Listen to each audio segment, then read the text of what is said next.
बांग्लादेश में जो हो रहा है ना, वो का मतलब हिंदू का जो मंदिर है सब तोड़ दे रहा है। पहले मैं 50 साल पहले ना वो लड़ाई देखा था, सब हिंदू को मार दिया, अभी भी मार रहा है। आप कहाँ पश्चिम बंगाल से हैं या बांग्ला? पहले बांग्लादेश का था। आप बांग्लादेश में रहे हैं? हाँ पहले था। कौन से इलाके में? वो फरीदपुर, गोपालगंज।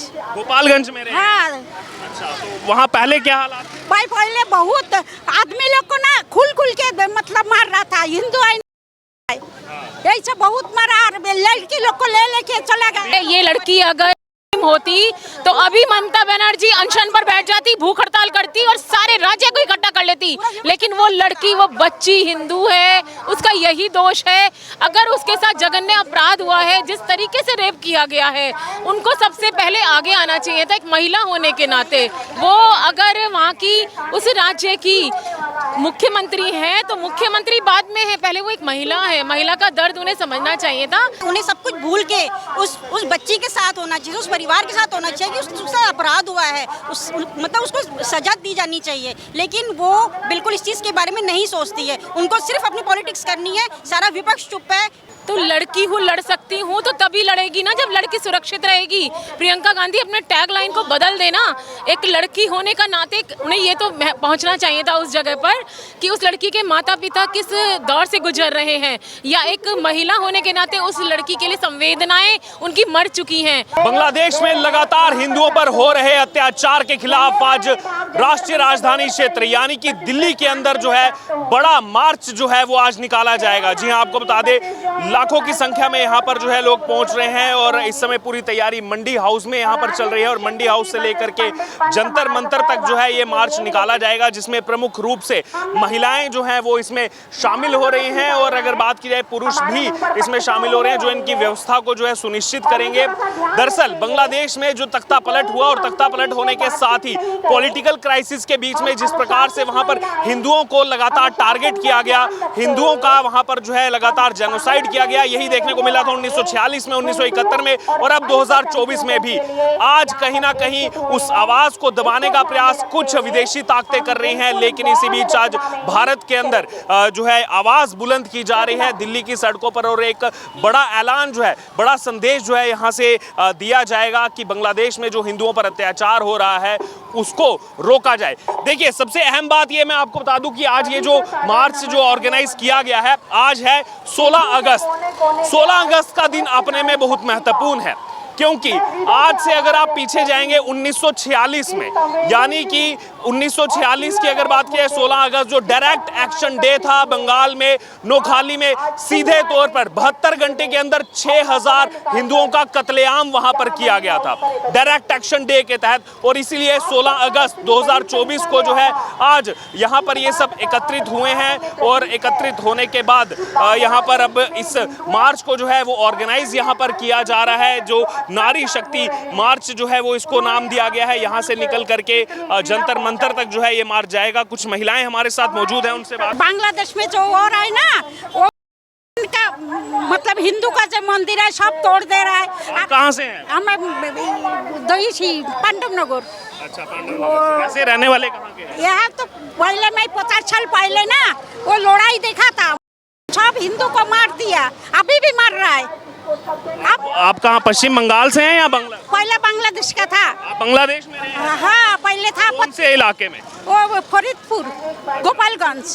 गोपालगंज में रहे? हाँ। अच्छा, तो वहाँ पहले क्या हालात? भाई पहले बहुत आदमी लोग को ना खुल के मतलब मार रहा था, हिंदू ऐसे बहुत मारा, लड़की लोग को ले लेके चला गया। अभी भी बहुत वहाँ? अभी भी बहुत हो रहा है। अभी तो मैं 50 साल पहले का बात कर रहा है और सवाल वही है, और सब जला दिया ना, जला दिया इसलिए तो हम लोग 1971 में। हाँ जी, देखिए मैं जला दिया, सब सामान लूट के हम लोग खाली हाथ में इधर आया, खाली हाथ में 1971 में यहाँ। हाँ जी, और ममता बनर्जी भी का साथ दे रहा है।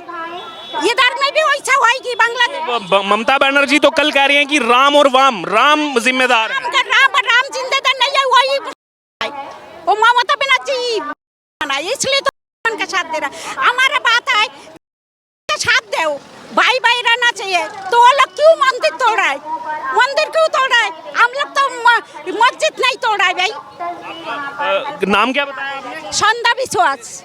देखिए आप गोपालगंज से हैं, वहां पर जो ढाका में इस्कॉन टेम्पल है, उस इस्कॉन टेम्पल ने कहा जाता है 6 महीने तक खाना खिलाया लोगों को जब क्राइसिस था, और आज उसी इस्कॉन टेम्पल को वहां पर जो है निशाना बनाया गया इन कट्टरपंथियों की तरफ। मारती है ना, सब जला दिया। वो तो हमारे रिश्तेदार भी है, अभी भी वो लोग भी चल रहा है। अच्छा, रिश्तेदारों से बात होती है? हाँ होता है। क्या कह रहे हैं वो लोग रात में आके सब कुछ लूट के ले जा रहा है, रात में सब कुछ? सब कुछ लूट के जा रहा है। हम लोग का भी जो हाल था ना 50 साल पहले, वैसा ही हो गया। ये 1971 में वहां से आई थी। मैंने पहले ही आपको बताया वीडियो शुरू करते हुए, चाहे 2024 हो, चाहे 1971 हो, चाहे 16 अगस्त 1946 डायरेक्ट एक्शन डे हो, हमेशा से निशाने पर रहा हिंदू और वो इंटरनेशनल कम्युनिटीज, वो ह्यूमन राइट्स कमीशन, वो अमेरिका, जिसको आज हमारी कांवड़ यात्रा पर भी कमेंट करना है, लेकिन आज बांग्लादेश के अंदर शरेआम हिंदुओं को निशाना बनाया जा रहा है, उस पर वो मौन है अमेरिका, उस पर वो ह्यूमन राइट्स कमीशन आंख बंद करके एसी की हवा में सो रहा है इस समय। आपका क्या नाम हुआ? पारुल गुप्ता। कहाँ से हैं आप? मैं दिल्ली से ही आई हूँ, मयूर विहार से।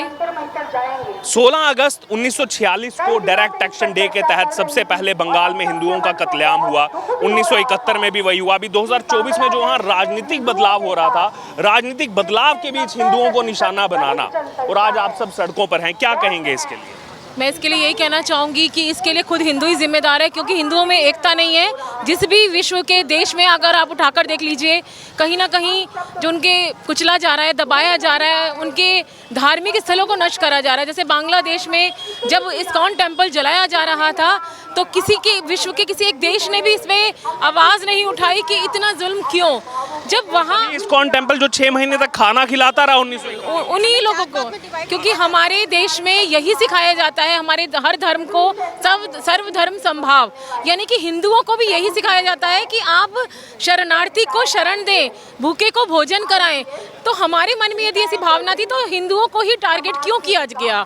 बांग्लादेश में इतना अत्याचार हम नहीं सहन करेंगे। आज हम सब में बहुत आक्रोश है। मैम, आप बांग्लादेश की बात कर रहे हैं, बंगाल में भी एक जघन्य अपराध हुआ एक बेटी के साथ, लेकिन इस बीच कल जो ममता बनर्जी की स्टेटमेंट आई है, वो कहीं ना कहीं विवादों में है। ममता बनर्जी ने कल कहा है कि वहां पर जो हिंसा हो रही है, इसके पीछे वाम और राम जिम्मेदार हैं, यानी कि ममता बनर्जी सीधे सीधे जो है भगवान राम को टारगेट कर रही है इस मामले में। देखिए, भगवान राम का नाम तो इतना पवित्र है कि भगवान राम के बिना तो पत्ता भी नहीं हिल सकता, लेकिन अगर ममता बनर्जी अपने ही राज्य में एक महिला की सुरक्षा को लेकर इतने उल्टे सीधे बयान दे रही है, तो ये बड़ी शर्मनाक हरकत है। शर्म आती है कि ममता जी मौन है। ममता जी क्यों मौन है? मौन नहीं है, उन्होंने कल स्टेटमेंट दे दी है, और स्टेटमेंट क्या दी है? स्टेटमेंट दी है कि इसके पीछे वाम और राम जिम्मेदार है। नहीं, राम क्यों जिम्मेदार है? वो खुद जिम्मेदार है, उनकी व्यवस्था जिम्मेदार है, जो एक महिला की सुरक्षा नहीं कर सकती। आज सब कोई अपनी बेटी को कोई डॉक्टर बनाना नहीं चाहेगा, वो इसलिए नहीं चाहेगा कि उसकी बेटी सुरक्षित नहीं है। भारत में यहाँ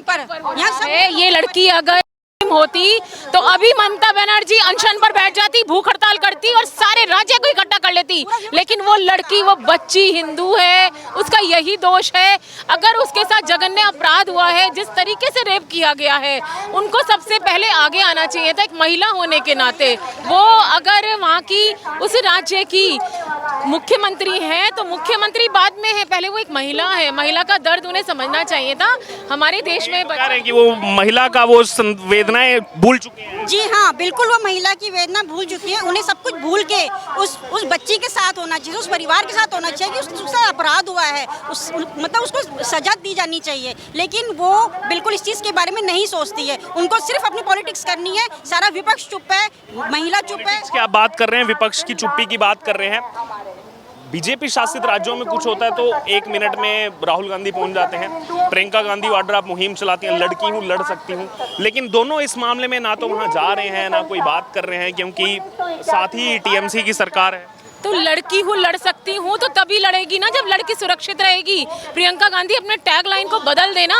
एक लड़की होने का नाते उन्हें ये तो पहुंचना चाहिए था उस जगह पर कि उस लड़की के माता पिता किस दौर से गुजर रहे हैं, या एक महिला होने के नाते उस लड़की के लिए संवेदनाएं उनकी मर चुकी हैं।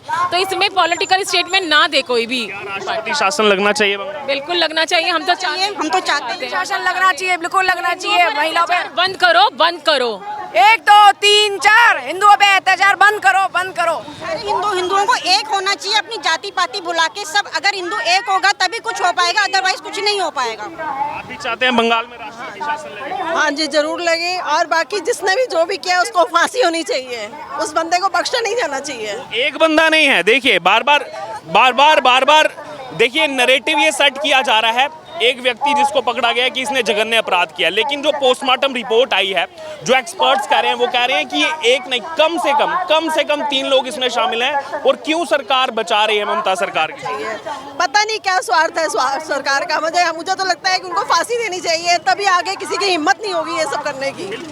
पुरुष भी इस यात्रा में पहुंचे हैं, उनसे भी बात करेंगे। सर, आपका क्या नाम है? राजेश जी, भारत के अंदर कांवड़ यात्रा पर कोई अगर कहा जाए सरकार की तरफ से कोई निर्णय लिया जाए, अमेरिका को बहुत दर्द होने लगता है। ये मत करो, नाम क्यों आपको प्रदर्शित करना है, भारत गलत कर रहा है। बांग्लादेश के अंदर वहाँ के पीएम भी मान रहे हैं कि हिंदुओं के साथ गलत हुआ, लेकिन आज वो ह्यूमन राइट्स कमीशन, आज अमेरिका, आज वो सब क्यों आंखें बंद करके जो है यहाँ पर सब कुछ देख रहे हैं? ये सदियों से होता है, आज कोई नई बात नहीं है। अमेरिका तो सीधा सीधा अपने हितों को साधता है।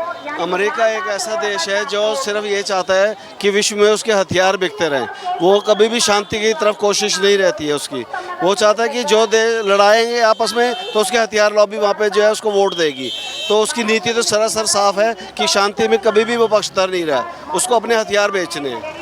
ये साजिशें भारत के खिलाफ भी लगातार चल रही हैं। खुला ये जो है ये दिखने को वो साथ दिखते हैं, लेकिन मूलतः वो बिजनेस माइंडेड लोग हैं। और जो है हिंदू का तो जो है ये लोकप्रियता जो है, जब से भारत सरकार जो है तरक्की कर रही है, इतनी हमारी इकोनॉमी आगे बढ़ रही है, वो नहीं चाहता कि जो है भारत देश आगे रहे। उसको ये डर है कि भी भारत कहीं रूस के साथ चला जाएगा, और इसलिए वो चाहता है कि जो है कि हिंदुओं पर अगर अत्याचार होते हैं तो कभी भी नहीं बोलेंगे वो लोग। सर, बांग्लादेश में तो हिंदुओं के साथ गलत हो ही रहा है, लेकिन जो भारत का हिस्सा है पश्चिम बंगाल, वहां पर जो जघन्य अपराध हुआ, ममता बनर्जी चीफ मिनिस्टर हैं, ममता बनर्जी के पास गृह मंत्रालय है, पहले सिचुएशन नहीं संभाल पाई।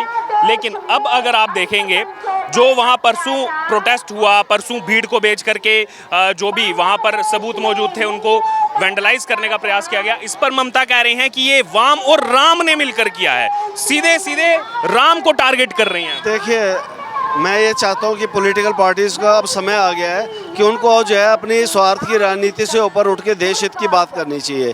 ये वो समय नहीं है। आज आपने भाजपा को राम का नाम प्रदान कर दिया। अभी तक राम जो है सबके थे, लेकिन आपने भारत खुद ही कहते थे कि राम कोई केवल बीजेपी के थोड़ी ना। अभी तो जो है कहते थे कि जो है राम इनके नहीं है, लेकिन आज ममता खुद जो है कह रही है कि राम जो है भाजपा के हैं।